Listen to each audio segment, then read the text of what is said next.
Hello दोस्तों, तो जैसा कि पिछले एपिसोड में हमने देखा कि यूहो की अनडेड आर्मी ने यहाँ इस जंग का पासा ही पलट दिया था, क्योंकि यूहो अपनी अनडेड आर्मी का इस्तेमाल करते हुए यहाँ सोल बीस्ट के 40% आर्मी को खत्म कर देता है। जिसके बाद हम देखते हैं कि मास्टर जुआन के हारने के बाद यूहो भी फिर से यहाँ डाइटियन के सामने आकर खड़ा हो गया, जहाँ पर वो डाइटियन को बता देता है कि मैं ही हूँ वो इंसान जिसके लिए वांग काइनी ने खुद को सेक्रीफाइस किया है और मेरे होते हुए तुम शेक एकेडमी को खत्म नहीं कर सकते। जबकि साथ ही साथ यूहो यहाँ पर डाइटियन से कहता है कि तुम अच्छे से जानते हो कि एक न एक दिन ऐसा जरूर आएगा जिस दिन इंसान ताकतवर होकर सोल बीस्ट को पूरी तरीके से एक्सटेंड कर दे, और तुम भी इसी बात को लेकर परेशान हो रहे हो। लेकिन मेरे पास एक रास्ता है जिसे सोल स्पिरिट कहते हैं। इस सोल स्पिरिट प्रोसेस की वजह से सोल बीस्ट और साथ ही साथ सोल मास्टर दोनों को ही फायदा होगा। यहाँ यूहो की ये सारी बातें सुनकर डाइटियन भी उसमें इंटरेस्टेड होते हुए कहता है कि पहले मैं ये सब कुछ अपनी आंखों से देख लूं, उसके बाद ही मैं तुम्हारी बातों पर यकीन करूंगा। मगर फिलहाल के लिए डाइटियन ने इस जंग को रुकवा दिया और वो अपने साथियों को लेकर वापस चला जाता है। अब आगे तो नेक्स्ट एपिसोड की शुरुआत यहाँ कुछ दिनों बाद से होती है, जहाँ पर हम देखते हैं कि यूहो भी डाइटियन के साथ यहाँ स्टारडो फॉरेस्ट के सेंटर में आ चुका था, जहाँ पर आते यूहो अपने आसपास की जगह को देखते हुए कहता है कि वाह, ये जगह कितनी ज्यादा खूबसूरत है। मैंने सोचा भी नहीं था कि स्टारडो फॉरेस्ट का सेंटर ऐसा होगा। इस पर डाइटियन यूहो को जवाब देते हुए कहता है कि इसे लाइफ लेक कहते हैं, जिसका पानी काफी पवित्र है। अगर तुमने इस लाइफ लेक का पानी पी लिया तो इसकी वजह से तुम्हारी सारी की सारी सोल पावर दोबारा से रिस्टोर हो जाएगी। डाइटियन की ये बातें सुनकर यूहो ने जब उस लाइफ लेक का पानी पिया तो अचानक से वो महसूस करता है कि उसकी बॉडी के अंदर सारी थकावट खत्म हो गई और उसकी जितनी भी सोल पावर पिछली जंग की वजह से खत्म हुई थी वो सारी की सारी रिस्टोर हो गई है। इसलिए यूहो खड़े होते हुए यहाँ डाइटियन से कहता है कि इस जगह को तो बाहर के लोग काफी जरा गलत समझते थे। इंसानों के हिसाब से ये जगह खूनी और श्रापित है, लेकिन किसे मालूम था कि ये जगह बीस्ट के लिए किसी जन्नत की तरह है। डाइटियन भी यूहो को जवाब देते हुए कहता है कि हाँ, तुमने सही कहा, हमारे स्टारडो फॉरेस्ट की जिंदगी इसी लेक से जन्मी है। ये लाइफ लेक पिछले हजारों लाखों करोड़ों साल से यहीं पर मौजूद है, इसलिए ये हमारे लिए काफी ज्यादा पवित्र है। हमारे स्टारडो फॉरेस्ट के सारे बीस्ट यहीं से पैदा हुए और यहीं पर आकर खुद को ताकतवर किया। इसलिए स्टारडो फॉरेस्ट के सेंटर में मौजूद ये लाइफ लेक हमारे लिए किसी चमत्कार की तरह है। यहाँ पर डाइटियन और यूहो जब ये सब बातें कर रहे थे तभी अचानक हम देखते हैं कि वहाँ पर बियर किंग भी आ गया, जो कि बहुत ही जरा गुस्सैल है। वो यहाँ पर यूहो को देखते ही कहता है कि इंसानों को इस पवित्र जगह में आना मना है, और ये कहते ही बियर किंग ने उस पर हमला करने की कोशिश करी। मगर दूसरी तरफ डाइटियन ये देखते ही फौरन से अपने ब्रेथ का इस्तेमाल करते उस पर हमला करते हुए कहता है कि बियर किंग पीछे रहो। बियर किंग पीछे की तरफ हटते हुए जवाब देकर कहता है, डाइटियन तुम जानते हो ना कि इस जंग में हमारे कितने भाई बहन मारे गए, और जब आखिरकार हम इस जंग को जीतने ही वाले थे, हम जीत के इतने ज्यादा करीब पहुँच चुके थे, तब तुमने हार क्यों मान ली? मुझे जवाब दो, मुझे मेरे सवालों के जवाब चाहिए। यहाँ पर डाइटियन उसकी ये बातें सुनकर गुस्सा होते हुए कहता है कि अपनी औकात में रहो, तुम जानते हो ना कि मुझे गुस्सा दिलाने का सिर्फ एक ही अंजाम है और वो है मौत। ये कहती यहाँ डाइटियन ने बियर किंग पर प्रेशर लगाना शुरू कर दिया, जिससे बियर किंग को काफी ज्यादा तकलीफ हो रही थी और वो डाइटियन से फौरन माफी मांगते हुए कहता है कि डाइटियन मुझे माफ कर दो, लेकिन तुम अच्छे से जानते हो कि मेरा ये गुस्सा क्यों है, हमारे इतने भाइयों को हमने खो दिया। इस पर डाइटियन जवाब देते हुए कहता है कि ठीक है, तुम्हारे सवाल का जवाब यही है कि इंसानों की ताकत ऑलरेडी हमारी एक्सपेक्टेशन से ज्यादा बढ़ चुकी है और जंग के आखिर में तो उनकी रीइंफोर्समेंट भी आ चुकी थी। अगर हम अपनी पूरी जान लगाकर शेक एकेडमी को तबाह बर्बाद कर भी देते तो बताओ कि इसके लिए हमें कौन सी कीमत चुकानी पड़ती, क्योंकि इस तबाही की वजह से बाकी के कंट्रीज ने भी बारी बारी करके हम पर हमला करना था और आखिरकार हम लोग तबाह बर्बाद हो जाते। हाँ, मैं मानता हूँ कि शेक एकेडमी के साथ इस जंग में हम लोगों ने अपना काफी नुकसान करवाया, लेकिन मैं और ज्यादा नुकसान होता हुआ नहीं देख सकता था, इसलिए अब इस जंग को रोकना जरूरी है। यहाँ पर डाइटियन जब ये सब कह रहा था तभी अचानक हम देखते हैं कि वहाँ पर बाकी के 3 फियर्स बीस्ट भी आ गए, जिन सबको यहाँ पर देखते हुए यूहो अपने मन में कहता है कि स्टारडो फॉरेस्ट के पास टोटल 10 फियर्स बीस्ट है, जिनमें से 7 को तो यूहो देख चुका है। पहली है ice and Z snow scorpion empress, दूसरा है डेविल ट्री, तीसरी है स्नो एम्प्रेस, चौथा है डाइटियन, पांचवी है मिस बाइजी जिसे एमरल्ड स्वान के नाम से भी जाना जाता है, 6वें नंबर पर है बियर किंग और 7वें नंबर पर है 3 हेडेड रेड डेविल डॉग। यहाँ पर अचानक से हम देखते हैं कि डाइटियन यूहो की तरफ देखते हुए सवाल करके पूछता है कि लड़के मेरे सवाल का जवाब दो, आखिर डेस्टिनी एम्परर बीस्ट ने तुम्हारे लिए खुद को सेक्रीफाइस क्यों किया। और साथ ही साथ मैं चाहता हूँ कि तुम स्नो एम्प्रेस को भी बाहर की तरफ बुला लो। जो सुनकर यूहो बिल्कुल ऐसा ही करता है। वो फौरन से स्नो एम्प्रेस को बाहर की तरफ बुला चुका था, जहाँ पर स्नो एम्प्रेस के ऑरा को महसूस करती सब लोग शॉक हो गए थे। बाईजी सरप्राइज होते हुए कहती है कि ये तो वाकई में स्नो एम्प्रेस है। ऐसा लग रहा है जैसे कि स्नो एम्प्रेस की फिजिकल बॉडी डिस्ट्रॉय होने के बाद अब वो बस सिर्फ एक एनर्जी फॉर्म में कन्वर्ट हो चुकी है। वैसे अगर कोई बीस्ट जान से मारा जाए तो उसकी एग्जिस्टेंस पूरी तरीके से खत्म हो जाती है। सोल मास्टर बस सिर्फ उसे एक सोल टेक्निक की तरह इस्तेमाल करते हैं। उसकी अपनी कोई कॉन्शियसनेस या फिर एग्जिस्टेंस नहीं होती।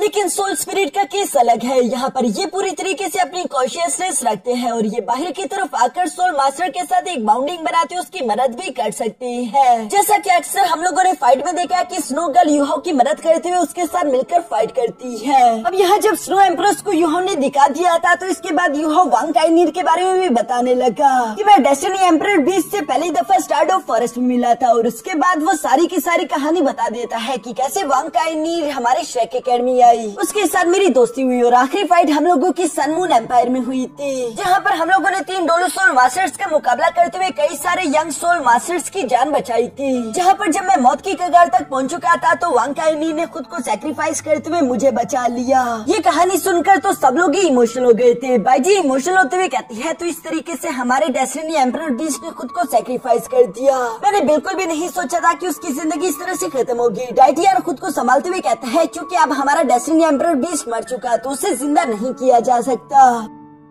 लेकिन यूहो तुमने जिस सोल स्पिरिट टेक्निक के बारे में हमें बताया था, क्या तुम सच में वो परफॉर्म कर भी सकते हो? इवन की डबल ट्री भी यूहो से सवाल करते हुए कहता है कि लड़के इस सवाल का जवाब दो कि सोल स्पिरिट बनने के बाद हमारे सोल बीस्ट के पास कितनी कॉन्शियसनेस रहेगी। जिस पर यूहो जवाब देते हुए कहता है कि सोल स्पिरिट के पास तकरीबन 70% तक कॉन्शियसनेस रहेगी। स्नो एम्प्रेस का केस अलग है। असल में वो मरने वाली थी। मेरे मास्टर ने खुद के डिवाइन सेंसेस को जलाकर बहुत ही मुश्किल से स्नो एम्प्रेस को मरने से बचाया था। लेकिन किसी नॉर्मल सोल बीस्ट के साथ ऐसा नहीं होगा और जैसे जैसे मैं इस टेक्निक को जरा अच्छे से मास्टर कर रहा हूँ तो हमारा सक्सेस रेट भी बढ़ता जाएगा। यूहो की ये सारी बातें सुनकर बाईजी सामने की तरफ आते हुए कहती है कि लगता है कि हम इस टेक्निक को परफॉर्म कर सकते हैं, क्योंकि जब हम जंग से वापस आए तो हमारे कई सारे ऐसे साथी हैं जो कि उस जंग में इतनी बुरी तरीके से इंजर्ड हो चुके हैं कि उन्हें हील नहीं किया जा सकता, मगर इस सोल स्पिरिट टेक्निक की मदद से एटलीस्ट वो जिंदा तो रह पाएंगे, बेशक अगर उन्हें अपनी फिजिकल बॉडी को त्यागना भी पड़े। ये सारी बातें सुनकर डाइटियान कहता है तो फैसला हो चुका, हम जल्दी सोल स्पिरिट एक्सपेरिमेंट को परफॉर्म करेंगे, जिसके लिए मैं चाहता हूँ कि तुम लोग किसी अच्छे कैंडिडेट को चूज कर लो। ये कहती वो सारे के सारे फियर्स बीस्ट को वापस अपने अपनी जगह जाने को बोल देता है। साथ ही साथ वो यूहो से कहता है कि तुम्हारे पास भी कुछ दिन है, तब तक यहीं पर रहते हुए अपनी एनर्जी और कंडीशंस को रिकवर कर लो। मैं नहीं चाहता कि ये प्रोसेस फेल हो जाए। ये सब कहती ही डाइटियान और सारे के सारे फियर्स बीस्ट वहाँ से चले गए, जिनके जाने के बाद टियानमिन यूहो के पास बाहर की तरफ आते हुए यूहो से कहता है कि यूहो स्नो बीस्ट बहुत ही ज्यादा अनप्रेडिक्टेबल है। अगर उनके पास तुम्हारी तरह सोच होती तो वो कभी भी इस कंडीशन तक ना पहुंचते। सोल बीस्ट कभी भी एक दूसरे के साथ यूनाइट नहीं होते। उन्होंने ये बड़ा सा हमला भी मिलकर इसलिए किया क्योंकि उनका डेस्टिनी बीस्ट मारा गया और डेस्टिनी बीस्ट के साथ उन सब लोगों की किस्मत जुड़ी हुई है। अगर डेस्टिनी बीस्ट ना हो तो ये लोग कभी भी एक दूसरे के साथ मिलकर कोई कदम नहीं उठाते। एक तरफ है इंसान जो कि दिन रात मेहनत करते हुए खुद को सोल गाइडेंस टेक्नोलॉजी में इम्प्रूव करते जा रही है, और दूसरी तरफ है ये सोल बीस्ट जिन्हें एक दूसरे से लड़ने के अलावा कुछ और आता ही नहीं। यूहो टियानमिन की ये सारी बातें सुनकर जवाब देते हुए कहता है कि ब्रदर टियानमिन, क्या तुम ये सब कुछ इसलिए कह रहे हो क्योंकि डाइटियान और बाकी के बीस्ट ने मिलकर तुम्हें कैद कर लिया था ताकि वो तुम्हारी लाइफ एसेंस को एब्सॉर्ब कर सके। यहाँ यूहो जब ये सब कह ही रहा था तभी अचानक साइड से एक लड़की की आवाज सुनाई थी जो कि यूहो को जवाब देते हुए कहती है कि तुम बिल्कुल सही समझे। बेशक टियानमिन की फाइटिंग एबिलिटीज कुछ ज्यादा काम की नहीं है, लेकिन उसके स्पिरिचुअल पावर्स का कोई जवाब नहीं। टियानमिन की स्पिरिचुअल पावर इतनी ज्यादा है कि वो इसका इस्तेमाल करते हुए आसानी के साथ इवल एम्परर तक का मुकाबला कर ले। यूहो भी यहाँ पर उस लड़की की ये सारी बातें सुनकर शॉक होते हुए कहता है कि आई जेड स्कॉर्पियन एम्प्रेस, तुमने भी ह्यूमन फॉर्म ले लिया, ये तो कमाल की बात है। तभी अचानक हम देखते हैं कि टियानमिन भी फन से बिंग बिंग के पास आकर उसके साथ चिपकते हुए कह रहा था कि देखो ब्रदर यूहो, हम दोनों एक दूसरे के साथ कितने क्यूट और प्यारे कपल दिखते हैं, मगर बिंग बिंग उसे मुक्का मारते हुए नीचे की तरफ गिरा देती है। साथ ही साथ बिंग बिंग कहती है कि अगर डाइटियान और बाकी के बीच ने उस टाइम पर टियानमिन को कैद करके उसके लाइफ एसेंस को एब्सॉर्ब ना किया होता तो अब तक तो टियानमिंग इतना सारा ताकतवर हो चुका होता कि वो स्टारडू फॉरेस्ट का 11th फियर्स बीस्ट बन जाए। यहाँ पर टियानमिंग की ये तारीफ बिंगमिंग के मुंह से सुनकर यूहो मुस्कुराते हुए कहता है कि शायद valley of love and passion के दौरान तुम्हारा और टियानमिंग का आपस में कनेक्शन और भी ज्यादा मजबूत हो गया। जो सुनकर तो बिंगमिंग ब्लश करने लगी और वो ब्लश करते हुए जवाब देकर कहती है कि नहीं, ऐसी कोई बात नहीं। साथ ही साथ टियानमिंग यहाँ पर यूहो से कहता है कि यूहो, तुम जानते हो कि मैं और आइस जेड स्कॉर्पियन एम्प्रेस हम दोनों पहले ही बाकी के सोल बीस्ट से अलग होकर तुम्हारी बॉडी के अंदर रहने लगे थे। तब तक तो इस सोल स्पिरिट का कॉन्सेप्ट भी नहीं था, लेकिन अब मैं चाहता हूँ कि बाकी के सारे सोल बीस्ट भी सोल स्पिरिट के कॉन्सेप्ट को एक्सेप्ट कर ले,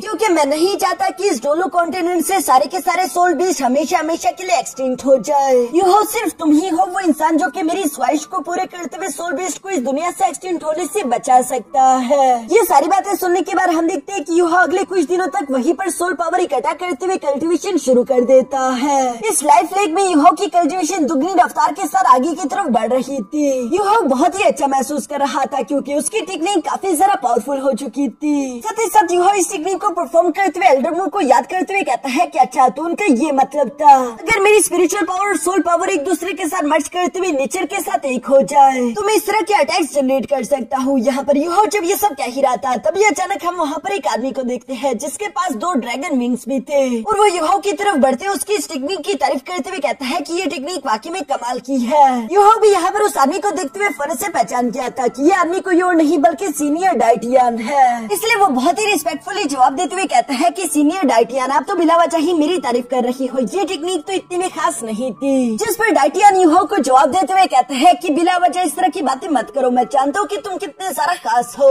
तुम्हारे पास इतनी छोटी उम्र में कई सारे ऐसी क्वालिटीज है जो कि मैंने बहुत सारे इंसानों में नहीं देखी। सबसे पहले तो तुमने मुझे इसी बात से इम्प्रेस कर दिया कि तुम ये बात अच्छे से जानते रहे कि तुम इस वक्त कहाँ पर मौजूद हो, ये जगह तुम्हारे लिए कितनी ज्यादा खतरनाक है, लेकिन तुम्हारे कंसंट्रेशन पर इससे जरा सा भी फर्क नहीं पड़ा। तुमने अपने कल्टीवेशन पर अच्छे से ध्यान लगाते हुए फोकस किया और इसी वजह से तुम ये सब कुछ मेंटेन कर पाए। तुम्हारी इसी बहादुरी की वजह से तो मैं तुमसे इम्प्रेस हो चुका हूँ। अब चलो शर्माओ मत और मुझे दिखाओ कि इन पिछले कुछ दिनों में तुमने कितना इम्प्रूव करा है। डाइटियन की ये सारी बातें सुनने के बाद यूहो भी अब होल्ड बैक नहीं करता और वो फौरन से अपने अटैक्स को जनरेट करते हुए यहाँ डाइटियन पर हमले करने लगा, मगर डाइटियन उसके सारे अटैक्स को अपनी बॉडी पर आसानी के साथ झेल रहा था, चाहे यूहो का क्ला अटैक हो या फिर उसके सोल गाइडेंस कैनन का अटैक। किसी भी चीज से डाइटियन को फर्क नहीं पड़ता, बल्कि वो तो अपनी जगह से हिल भी नहीं रहा था। जो सब देखकर यूहो ने फौरन से अपने एम्परर सोर्ड को बाहर की तरफ निकाल लिया था और वो इसका इस्तेमाल करते हुए डाइटियन पर हमला करने की कोशिश करता है, मगर दूसरी तरफ हम देखते हैं कि डाइटियन तो बिना अपनी जगह से हिले बस सिर्फ मुस्कुराते हुए अपनी एनर्जी को अनलिश करके उसे पीछे की तरफ धकेल देता है। साथ ही साथ वो यूहो से कहने लगा कि इस तरह की मामूली अटैक्स मेरा कुछ नहीं बिगाड़ सकते, अपनी पूरी जान लगा दो।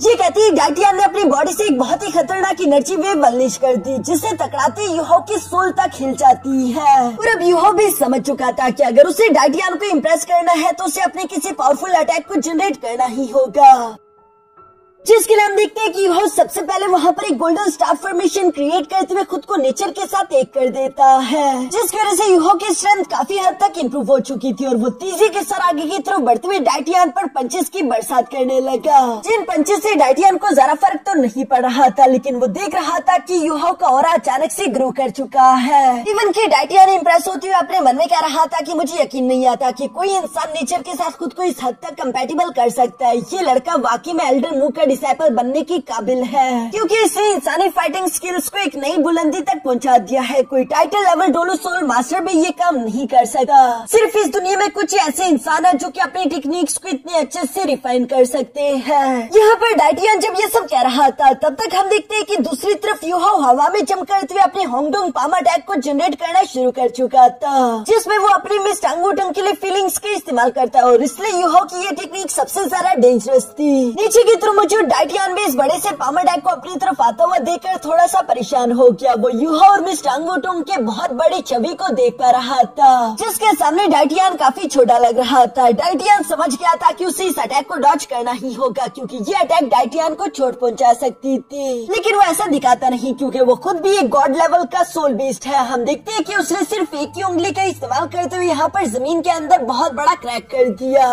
जिसको देखकर तो ऐसा लग रहा था कि जमीन बीच में से आधी हो चुकी जाती है और ये डाइटियान ने सिर्फ एक उंगली का इस्तेमाल करते हुए किया था, जहाँ पर हम देखते हैं कि यूहो का वो पाम अटैक उस क्रैक के अंदर जाकर गायब हो गया और जमीन दोबारा से आकर जुड़ जाती है, जबकि यूहो भी उस प्रेशर की वजह से पीछे की तरफ दिखने लग गया था। यूहो खड़ा होकर यहाँ डाइटियान का शुक्रिया अदा करता है क्योंकि डाइटियान की वजह से उसे गाइडेंस मिली थी, जबकि डाइटियान भी एटीट्यूड के साथ यूहो से कहता है कि अपनी ट्रेनिंग को इसी तरह से जारी रखो, मैं 2 दिन बाद तुमसे मिलने के लिए आऊंगा। और ये कहती है डाइटियान फौरन वहाँ से रवाना हो गया, जहाँ रास्ते में जाते हुए डाइटियान उसे लास्ट अटैक के बारे में सोच रहा था और वो अपने मन में कहता है कि वो अटैक वाकई में काफी ज्यादा खतरनाक था, जिसे मुझे मजबूरन डॉज करना पड़ा। इस लड़के में गॉड बनने की काबिलियत है। दूसरी तरफ हम देखते हैं कि यूहो 2 दिन तक लगातार इसी तरह लाइव पाउंड में बैठकर अपनी कल्टिवेशन प्रैक्टिस करता रहा, जहाँ अचानक से बाइची आ जाती है और वो डाइटियान से कहने लगी कि सारी तैयारियां मुकम्मल हो गई, जबकि शेक एकेडमी के रिप्रेजेंटेटिव भी आ चुके हैं। ये सुनने के बाद डाइटियान यूहो को लेकर फौरन से वहाँ पर पहुँच गया,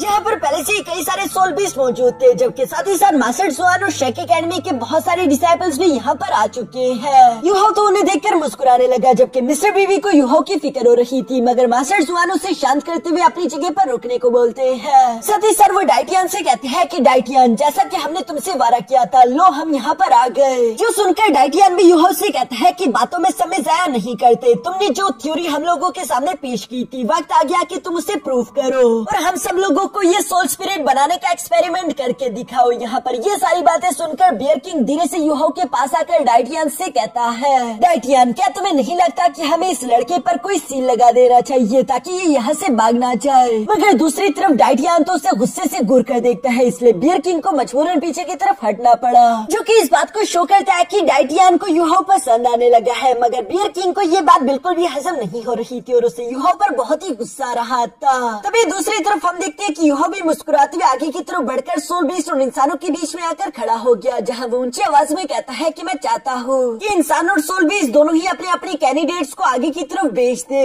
यूहो की ये बात सुनकर डाइटियान फौरन से बाइजी को इशारा कर देता है, जहाँ पर हम देखते हैं कि बाइजी उस सोल बीस्ट को सामने की तरफ मंगवाने लगी, जिसे आज के दिन एक सोल स्पिरिट बनना था। वो था एक जख्मी वन आई टाइगर बीस्ट, जो कि धीरे धीरे चलते हुए यहाँ यूहो के सामने आकर खड़ा हो जाता है। बियर किंग यूहो से कह रहा था कि ये है वन आई टाइगर, जो कि मेरा सबसे वफादार सिपाही है। ये जंग के दौरान काफी बुरी तरीके से इंजर्ड हो चुका था। मैं चाहता हूँ कि तुम इस पर अपना एक्सपेरिमेंट परफॉर्म करो, लेकिन किसी भी हाल में तुम्हारा ये एक्सपेरिमेंट फेल नहीं करना चाहिए, क्योंकि अगर मेरे दोस्त को कुछ भी हुआ तो लड़के मैं तुम्हें जिंदा नहीं छोड़ूंगा। यहाँ पर बियर किंग का ये गुस्सा देखकर तो सारे इंसान ही घबरा चुके थे और कोई भी अपनी जान को खतरे में नहीं डालना चाहता था। मगर तभी अचानक एक लड़का आवाज देते हुए कहता है कि मैं वॉलंटियर बनने के लिए तैयार हूँ, और वो धीरे धीरे से सामने की तरफ आने लगा। हमें देखने को मिलता है कि वो लड़का असल में कोई और नहीं बल्कि डाई हुआ बिन है, जो कि चलते चलते यूहो के सामने आकर खड़ा हो गया। यूहो भी डाई हुआ बिन को देखकर शौक होते हुए कहता है कि मैंने बिल्कुल भी उम्मीद नहीं की थी कि तुम इस तरह से मेरे पहले वॉलंटियर बनोगे। ये सुनकर डाई हुआ बिन यूहो को जवाब देते हुए बताता है, यूहो मैं जानता हूँ कि बचपन से हम दोनों एक दूसरे को पसंद नहीं करते, तुम भी मुझसे यकीनन नफरत करते होंगे, लेकिन ये सब कुछ अलग चीजें हैं। मैं सिर्फ तुम्हारी उस एहसान का बदला चुकाना चाहता हूँ जो एहसान तुमने मेरे फादर की जान बचाकर किया था। दोस्तों डाई हुआ बिन valley of love and passion की बात कर रहा है, जहाँ पर यूहो ने मास्टर ड्यूक की जान बचाई थी। जो सारी बातें जानने के बाद यूहो डाई हुआ बिन से कहता है कि ठीक है, फिर इस वन आई टाइगर को एक्सेप्ट करने के लिए अपने दिल को खोल दो, क्योंकि ये इस प्रोसेस के सक्सेसफुल होने के लिए जरूरी है, और अगर ये प्रोसेस कामयाब रहा तो डाई हुआ been one I tiger beast तुम्हारा सोल स्पिरिट बन जाएगा और साथ ही साथ तुम सोल सेंट लेवल के वॉरियर बन जाओगे। जो सुनकर डाई हुआ बिन एग्री हो जाता है। तभी अचानक हम देखते हैं कि यूहो ने इस प्रोसेस को शुरू करने के लिए फौरन से अपने सोल रिंग्स को एक्टिवेट कर दिया, जहाँ पर यूहो के 7 सोल रिंग्स देखकर तो सब लोग ही शौक हो गए थे, और उसकी एक सोल रिंग तो 1 लाख साल पुरानी थी। जो देखकर डाई हुआ बिन अपने मन में कह रहा था कि शायद अगर मैं अपनी पूरी जिंदगी भी लगा दूं तब भी मैं कभी यूहो की बराबरी नहीं कर पाऊंगा। दूसरी तरफ हम देखते हैं कि यूहो भी फौरन से सोल स्पिरिट को बनाने का प्रोसेस शुरू कर देता है, जिसके लिए यूहो ने अपने गॉड इलेक्ट्रोलक्स की पावर्स को एक्टिवेट कर दिया। इस नेक्रोमेंसी स्पेल कास्टर टेक्निक के अंदर हम देखते हैं कि यूहो के हाथ में इलेक्ट्रोलक्स के वेपन्स आ चुके थे। साथ ही साथ यूहो स्पिरिट सोल बनाने के मंत्र को भी परफॉर्म कर रहा था, जहाँ पर हम देखते हैं कि यूहो अपने ट्राइन का इस्तेमाल करते हुए यहाँ सोल बीस्ट और इंसान के बीच एक बाउंड बनाने की कोशिश करता है, जो प्रोसेस बहुत ही स्मूथली परफॉर्म कर रहा था। यूहो कहता है कि तुम्हें अपनी फिजिकल बॉडी को त्यागना होगा, उसके बाद ही तुम दोनों हमेशा हमेशा के लिए एक दूसरे के साथ जुड़ जाओगे। इस बॉन्डिंग में तुम्हें एक न्यू जिंदगी मिलने वाली है यहाँ पर, इससे पहले कि सोल बीस्ट और ये इंसान दोनों एक दूसरे के साथ बाइंड हो पाते। तभी अचानक हम देखते हैं कि बियर किंग के फेस पर एक इविल स्माइल आ गई थी, जबकि साथ ही साथ वन आई टाइगर बीस्ट भी फौरन से यहाँ पर अपनी एनर्जी इकट्ठा करते हुए यूहो पर हमला करने के लिए खुद को तैयार कर चुका था। मास्टर जुआन तो ये देखकर चिल्लाते हुए यूहो से कहते हैं कि यूहो जरा संभल कर, मगर दूसरी तरफ यूहो बिना पीछे देखे पहले से ही तैयार था। हम देखते हैं कि वो फौरन से इटर्नल फ्रॉस्ट टेक्निक का इस्तेमाल करते हुए वन आई टाइगर बीस्ट को फ्रीज कर देता है, और साथ ही साथ एम्परर पाम टेक्निक का इस्तेमाल करते हुए यूहो काफी आसानी के साथ उस वन आई टाइगर बीस्ट को कुचल देता है, जो देखकर तो बियर किंग को बहुत ही ज्यादा गुस्सा आ गया। वो गुस्सा होते हुए यूहो पर चिल्लाकर कहता है कि कमीने, आखिर तुमने ये क्या कर दिया? तुमने इस मौके का इस्तेमाल किया मेरे सिपाही को जान से मारने के लिए, मैं तुम्हें इसके लिए माफ नहीं करूंगा। बियर किंग असल में चाहता ही नहीं था कि इंसान और सोल बीस्ट कभी भी एक दूसरे के दोस्त बने, जबकि दूसरी तरफ हम देखते हैं कि यूहो यहाँ पर उस वन आई टाइगर बीस्ट को मारने के बावजूद भी काफी कूल तरीके से खड़ा था, जैसे कि उसे ज्यादा फर्क नहीं पड़ता। अब इसके बाद कौन सी जंग शुरू होने वाली है ये तो हमें नेक्स्ट एपिसोड में ही जानने को मिलेगा, क्योंकि इसी सीन के साथ हमारा ये एपिसोड यहीं पर खत्म हो जाता है।